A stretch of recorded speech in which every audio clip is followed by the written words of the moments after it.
अब यहाँ खड़ी क्या हो? जाओ जाकर के कविता भाभी के कमरे से लैंप ले लो। जी। माँ जी का ऐसा बर्ताव कुछ समझ में नहीं आ रहा है। ऐसा लग रहा है जैसे माँ जी कुछ छुपा रही है। हमें पता लगाना होगा।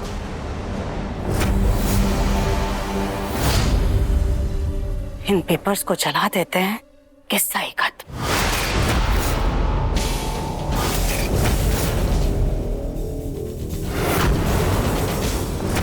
मुन्ना बेटा तू क्या बना रहा है? अगर कुछ चाहिए था तो हमें बोल देता।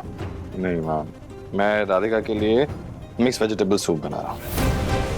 अच्छा, तो वो गोभी का फूल हमारे बेटे से किचन में भी काम करवाने लग गए। माँ, आप एक बार जरा सूप चख के चेक करेंगे क्या? मुझे पता नहीं चल रहा है कि सब्जियां सही से गली या नहीं। हाँ हाँ जरूर मुन्ना।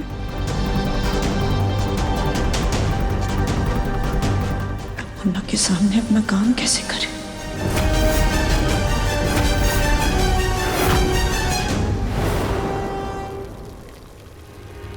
कैसा है? मुन्ना बेटा ये सूप ना अभी अच्छे से पका नहीं है। इसे पूरी तरह से पकने के लिए कम से कम 10 मिनट और चाहिए होंगे। और 10 मिनट? लेकिन कोई बात नहीं मुन्ना, तू आज धीमी करके चला जा, हम देख लेंगे। मैं एक काम करता हूँ, 10 मिनट का अलार्म रख देता हूँ।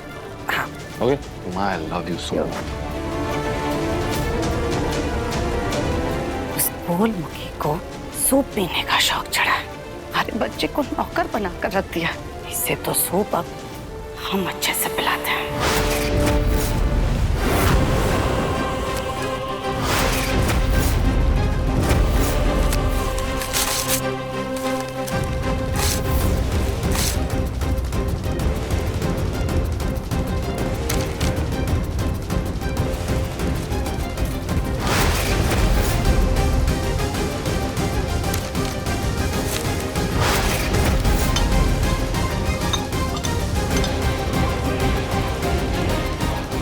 ये पेपर्स उस गोलमुखी के पेट में जाकर खुद ब खुद टिकाने लग जाएंगे और उस गोभी के फूल की अक्ल भी ठिकाने आ जाएगी।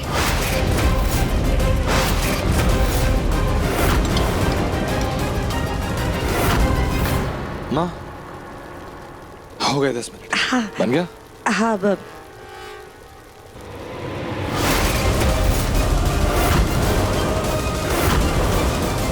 कलर कुछ अजीब नहीं लग रहा ज्यादा ही?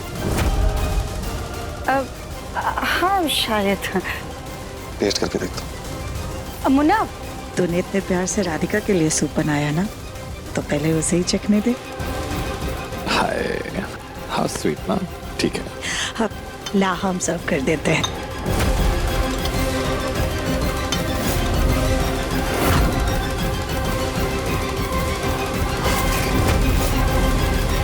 देखो मैं जानता हूँ कि दिखने में थोड़ा सा अजीब है, लेकिन मैं कह रहा हूँ राधिका, इसका स्वाद एकदम परफेक्ट है।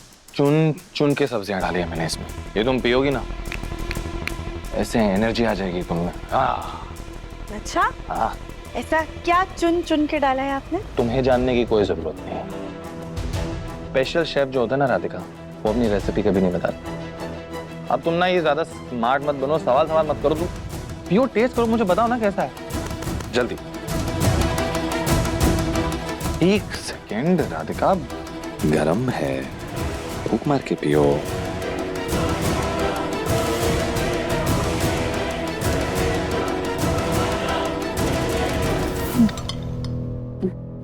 क्या हुआ?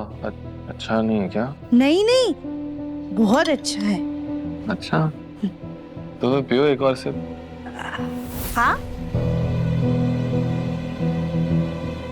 एक सेकंड, तुम्हारी शक्ल देख के बता सकता हूँ कि तुम्हें नहीं पसंद आया, और अगर नहीं पसंद आया तो कोई जबरदस्ती नहीं है। एक्चुअली मैं टेस्ट करके देखता हूँ, पता तो चले कि कितना ही गंदा बना दिया। नहीं नहीं देवम जी, हमने कहा ना बहुत अच्छा बना, हम पी लेंगे, आप रहने दीजिए। ठीक है, अच्छा बना। इतना गंदा बना कि तुम नहीं चाहती कि मैं ही टेस्ट कर लूं? सॉरी, मैं दिल से बनाया था, लेकिन अच्छा नहीं बना। कोई बात नहीं देवम जी, आपने कोशिश की ना, हमारे लिए वही बहुत है।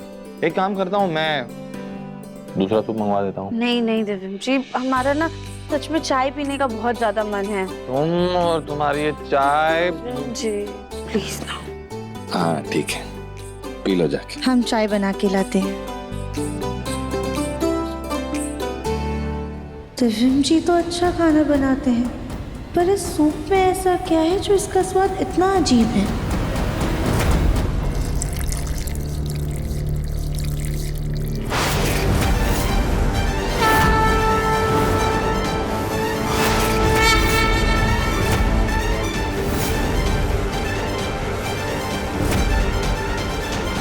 हमारा सर तो अभी भी बहुत ज्यादा दुख रहा है।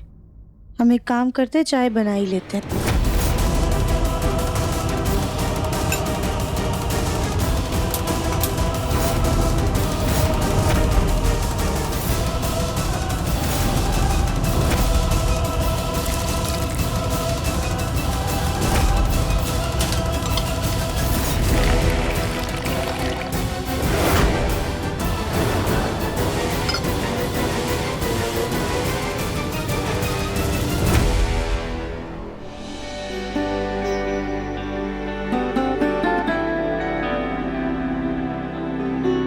पकड़िए।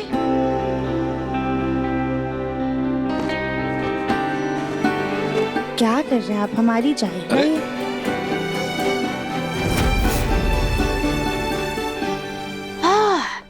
से कहते लाजवाब चाय।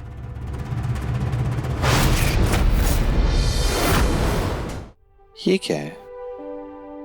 क्या?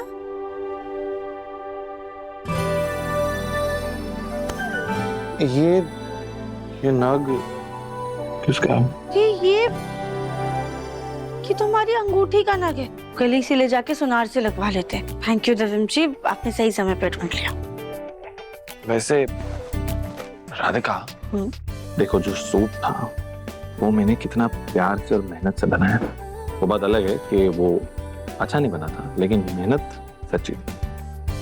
तो उसके बदले में पूरा कप ना सही एक सिप तो मिल सकती है ना चाय की।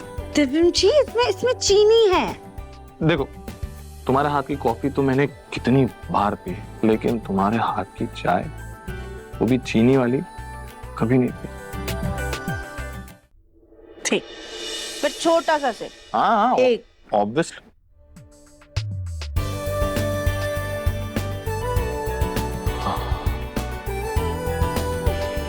राधिका, मानना पड़ेगा। देखो ऐसा है, एकदम नॉर्मल सी जो मामूली चीजें होती है ना, सिंपल, वो भी जब तुम बनाती हो ना राधिका, तो उसमें ऐसा स्वाद आ जाता है। कभी कभी तो लगता है कि तुम्हारे हाथों में जादू है। मन करता है कि बस चूम लो इन हाथों को।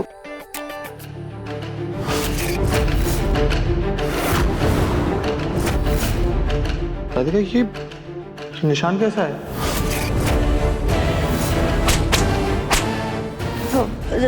दिव्यम जी, वो हम मंदिर गए थे ना, वो पहाड़ी वाले, वहाँ पे बहुत झाड़ियाँ थी, हम झाड़ियों में फंस गए थे, इसी वजह से लग गई, पर अभी हम ठीक हैं। बिल्कुल ख्याल नहीं रखती तुम अपना। हाँ ठीक तो हो रहा है, लेकिन फिर भी मैं इस पे क्रीम लगा देता हूँ। तुम ये लो, बेहतरीन चाय पियो जो मैंने चखी।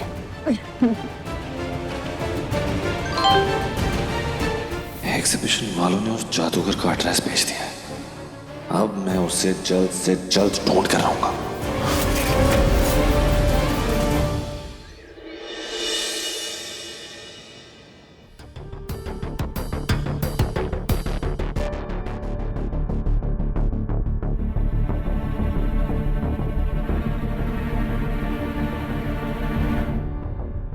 दिव्यम जी कहाँ चले गए? लगता है सैर करने गए होंगे।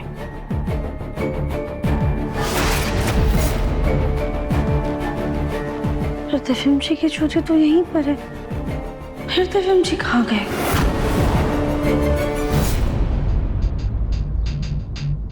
ड्रेस तो यही है। ये जगह बड़ी अजीब सी लग रही है। नॉक करके देखता हूँ।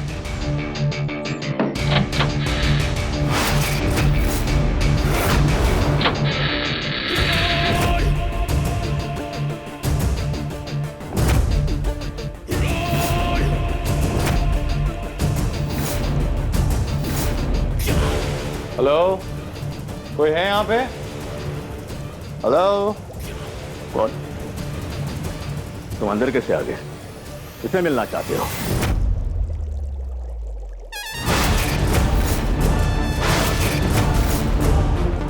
कौन? हाँ मैं। तुम्हें क्या लगा था?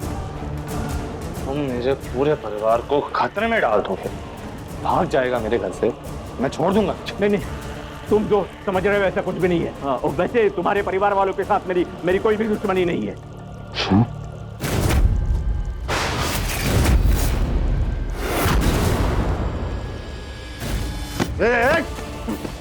कोई दुश्मनी नहीं थी तो सबको बर्फ का पतला क्यों बनाया? भूत भगाने वाला बाबा बन के आया था ना तू। देख जेल में तेरी क्या हालत होती है। देखो, किसी को कोई नुकसान पहुंचाने का मेरा इरादा नहीं था, मुझे मजबूरन ये कदम उठाना पड़ा क्योंकि तुम्हारे परिवार के किसी सदस्य ने मेरी एक कीमती चीज चुराई थी।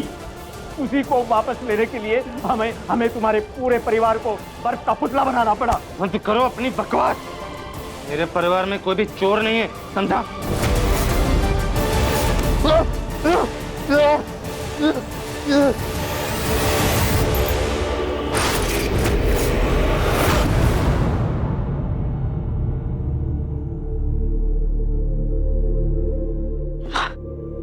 गोलू भैया, हाँ?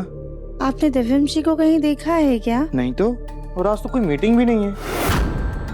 तुम उसे फोन करके क्यों नहीं पूछ लेती? गोलू भैया, हमने उन्हें फोन किया था पर वो फोन ही नहीं उठा रहे हैं। राधिका, तुम टेंशन मत लो, वॉक पर गया होगा, आ जाएगा। शायद हम ही बेफिजूल में चिंता कर रहे हैं।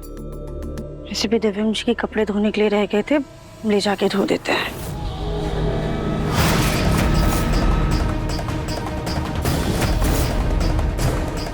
ये क्या है?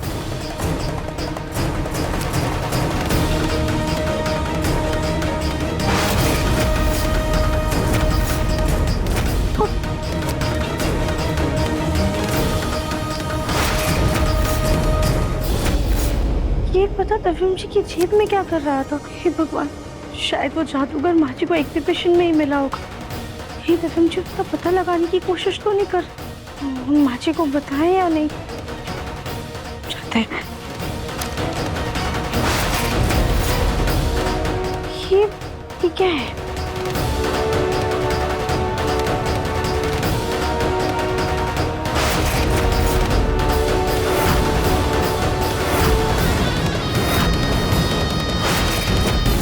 फरार वो होते हैं जो मुजरिम होते हैं। हम तो बेकसूर है, इसलिए हमें बेल मिली है। लेकिन तुम्हारी बेल किसने कराई? हमने इसके बारे में कहीं पढ़ा था कि अगर मुजरिम अच्छा बर्ताव करे, पुलिस का सहयोग करे, तो पुलिस कुछ दिनों के लिए उसे छोड़ देती है। का मतलब रागिनी की बेल माची ने करवाई थी और इसके बारे में माची ने किसी को बताया भी नहीं है। पापा, राधिका, माँ, दादी बाहर आइए। जी, आप इतने गुस्से में क्यों लग रहे हैं? हम ये पेपर किसी के हाथ नहीं लगने दे सकते। पापा, राधिका, माँ, ताऊ जी, दादी बाहर आइए। अरे ये बाबा,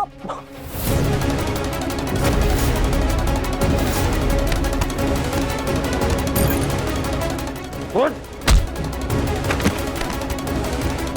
क्या कीमती कड़ा? हाँ? ये वाहियात कड़ा, इसकी वजह से तूने मेरे पूरे परिवार की जान खतरे में डाल दी। ये कोई वाहियात कड़ा नहीं है, ये बहुत अनमोल चीज है और बहुत कीमती कड़ा है। इसे बनाने में मेरी जिंदगी के बहुत सारे साल खर्च हो चुके हैं और ये बात वो चोर अच्छी तरह से जानता था। बंद कर अपनी बकवास। तेरी किसी भी बात पे भरोसा नहीं है मुझे। चल मेरे साथ। अब तेरे सच और झूठ का फैसला मेरे परिवार के सामने ही होगा। इस ढोंगी का कहना है कि हमारे घर में से किसी ने इसकी कीमती चीज चुराई है, जिसे ढूंढता हुआ इस घर में आया और हम सबको बर्फ का पुतला बना दिया। बता, कौन था जो एग्जीबिशन में तुझसे मिला था और तेरी कीमती चीज चुरा ली? नहीं राधिका, वहीं रुक जाओ। आज ये ढोंगी सच बोलेगा, वरना इसी के कोड़े से मार मार के इसका दिमाग ठिकाने लगाऊंगा मैं। अरे क्या कर रहा है दिव्या बेटा?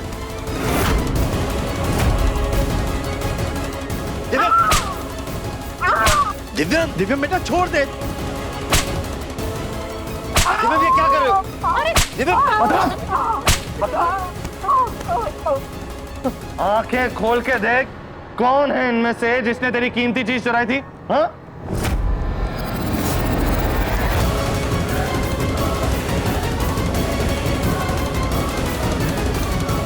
हे भगवान, हम नहीं चाहते कि माँ जी का सच दिव्यम जी को पता चले, पर अब हम इन्हें रोके कैसे? अभी तो दिव्यम जी बहुत ज्यादा गुस्से में है। इनमें से कोई नहीं। क्यों? तू तो कह रहा था कि इसी घर में से कोई था। यहाँ नहीं। वो नहीं सुनने का। अरे क्या होंगी हुआ? कहीं का? क्यों इतना शोर मचा रखा?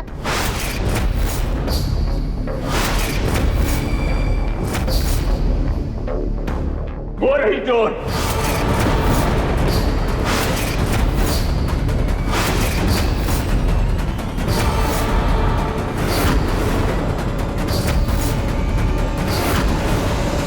ये वही औरत है जिसने मेरी कीमती चीज, मेरा कड़ा चुराया था।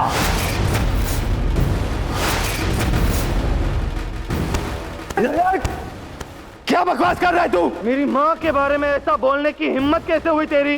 चोरी का इल्जाम कैसे लगाया तूने उन पर? हाँ मुन्ना, बकवास कर रहा है ये आदमी। ये आदमी हमको पागल लग रहा है। तो देखा था ना तूने, ये पिछली बार हमारे घर आया था तो कैसा कैसा सलूक किया था हमारे घर वालों के साथ ये। और तुमको हम चोर नजर आते हैं? इसको ना 2-4 कोड़े और लगा, तब जाकर इसकी अकड़ ठिकाने आएगी। हम झूठ नहीं बोल रहे हैं, झूठ तुम बोल रही हो अपने परिवार से। अगर ऐसा है तो ये बताओ, ऐसा भी क्या है तुम्हारे कड़े में जो मेरी पत्नी चुराएगी?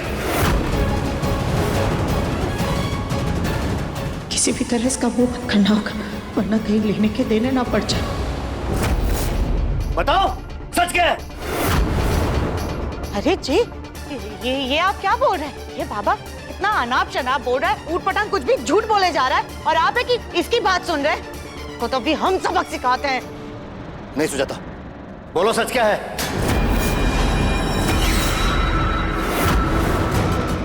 हाँ सुजाता, मैं भी चाहती हूँ कि एक बार इसको बात करने का मौका दिया जाए। ऐसे कोई किसी से बैर नहीं रखता, और वो क्यों तुम पर इल्जाम लगा रहा है, मैं भी जानना चाहती हूँ। बोल। वो कड़ा कोई मामूली कड़ा नहीं है, वो एक जादुई कड़ा है।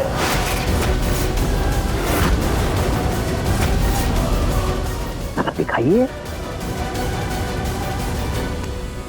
इस कड़े को किसी इंसान को पहनाया जाए तो वो तुरंत गायब हो जाता है, और इस औरत ने अपनी बहू को गायब करने के लिए ये कड़ा चुराया था।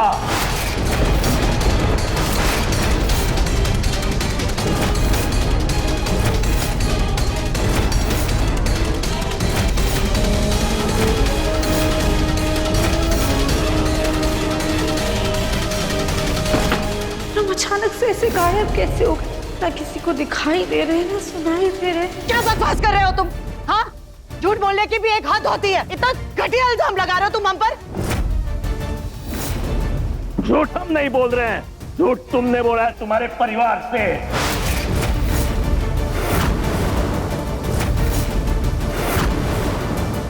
जादू वादू जैसी कोई चीज नहीं होती, सिर्फ मन बहलाने की कला होती है, समझे?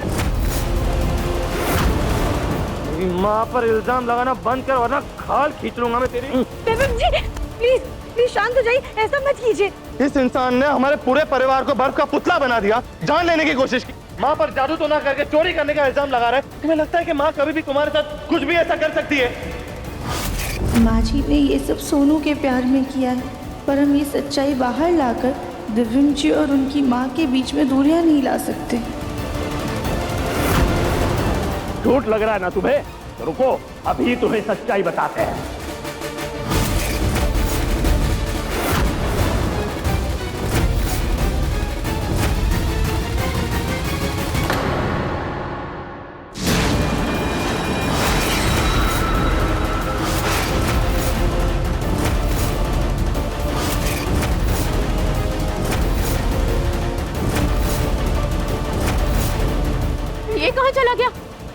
तो छू मंतर हो गया।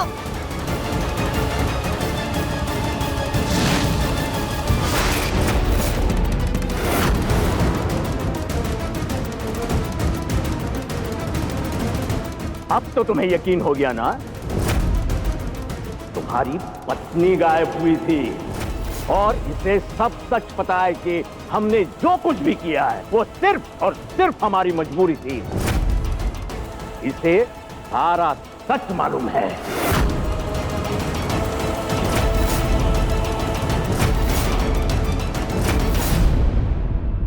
राधिका, तुम्हें सब कुछ पता था?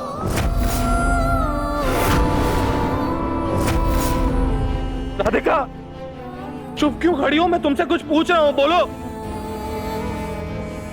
उसके हाथ के निशान सच्चाई बता रहे हैं। ये उसी कोड़े के निशान हैं जो हमने इन्हें मारे थे। और उस कोड़े पे जो खून था ना, वो भी तुम्हारी बीवी का ही था।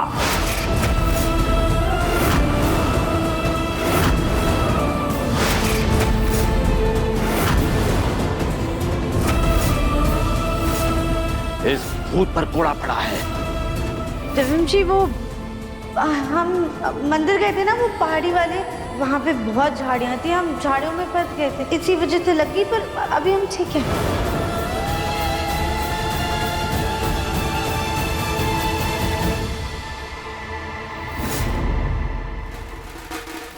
फिर गायब हो गया। पन्ना देखा देखा देखा, वो बकवास कर रहा था, झूठ बोल रहा था। राधिका को तो कुछ जानती भी नहीं है, कुछ नहीं पता इसे। वो बकवास कर रहा था जादूगर। वो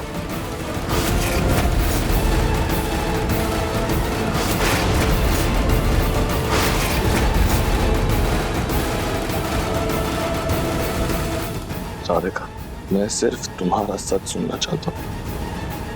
बोलो। राधिका, मैंने कहा बोलो।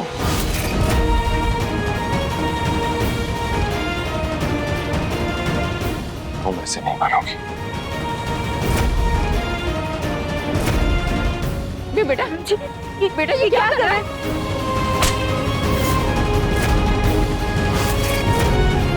दिव्यम जी,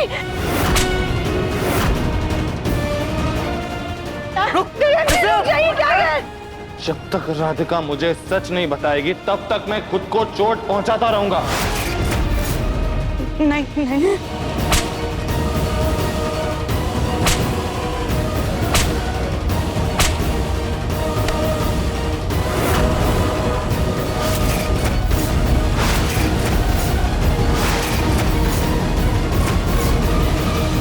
माँ जी ने हमारे साथ जो कुछ भी किया, वो सिर्फ और सिर्फ सोनू के लिए किया।